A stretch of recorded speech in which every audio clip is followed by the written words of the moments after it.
വീട്ടിൽ കായ്ക്കാത്ത പ്ലാവുണ്ടോ? എങ്കിൽ ഇങ്ങനെ ചെയ്താൽ മതി. ഏകദേശം 10-20ഓളം ചക്ക കായ്ച്ചു കിടക്കുന്നു ഈ പ്ലാവ്. കൊണ്ടുവന്നപ്പോൾ എല്ലാവരും പറഞ്ഞ ഒരാഴ്ച കഴിയുമ്പോൾ ഇത് പട്ടുപോകും, വളരില്ല, എടുക്കില്ല, വാങ്ങി വെച്ചാൽ വീട്ടിലാരും കായ്ക്കുന്നില്ല എന്നൊക്കെയാണ് പറഞ്ഞത്. പക്ഷെ ഇത് നോക്കൂ, ഒരു പ്രത്യേകതരം വളക്കൂട്ടാണ് ഞാൻ ഇതിൻ്റെ ചുവട്ടിൽ കുഴിച്ചിട്ടത്. കുഴിച്ചിട്ട് ഒരു 2 മാസമായില്ല. 2 മാസം ആകുന്നതിന് മുമ്പ് തന്നെയാണ് ഇത്രയും കളകൾ, ചക്കയിൽ ഇത്രയും കളകൾ, നിറയെ കളകൾ വന്നിട്ടുണ്ട്. കേട്ടോ, പ്ലാവിൽ നിറയെ കളകൾ വന്നിട്ടുണ്ട്, നിറയെ കളകൾ, ചക്കകൾ.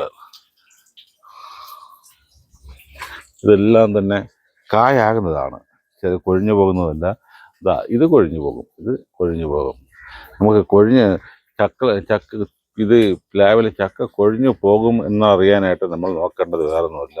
ഇതിൻ്റെ ഈ ചക്കയുടെ മുകൾ ഭാഗത്തായിട്ട് ഉണ്ടോ ഒരു മോതിര വളയം പോലെ കാണും. കണ്ടോ, ഒരു മോതിര വളയം പോലെ കാണും.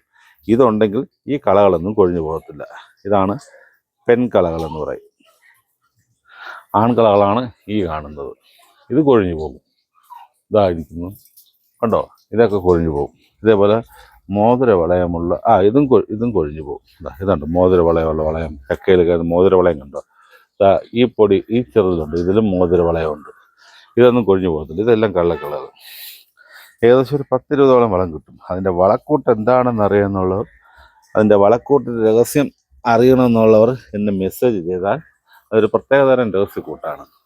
ചെയ്താൽ എനിക്ക് അഗസ്ത്യമലയിൽ പോയപ്പോൾ അവിടെയുള്ള ഒരാളാണ് പറഞ്ഞു തന്നത്. അതും ഇത്ര കുഞ്ഞു പ്ലാവിലാണ് ഇത്രയും ചക്ക കായ്ക്കുന്നത്. വേറൊരു കുഞ്ഞു പ്ലാവ് കണ്ടോ, ഒരു കുഞ്ഞു പ്ലാവിലാണ് ഇത്രയും ചക്ക കായ്ക്കുന്നത്. ഇതിൻ്റെ രഹസ്യക്കൂട്ട് ആവശ്യമുള്ളവർ വേണമെങ്കിൽ എന്നെ കോൺടാക്ട് ചെയ്യുക.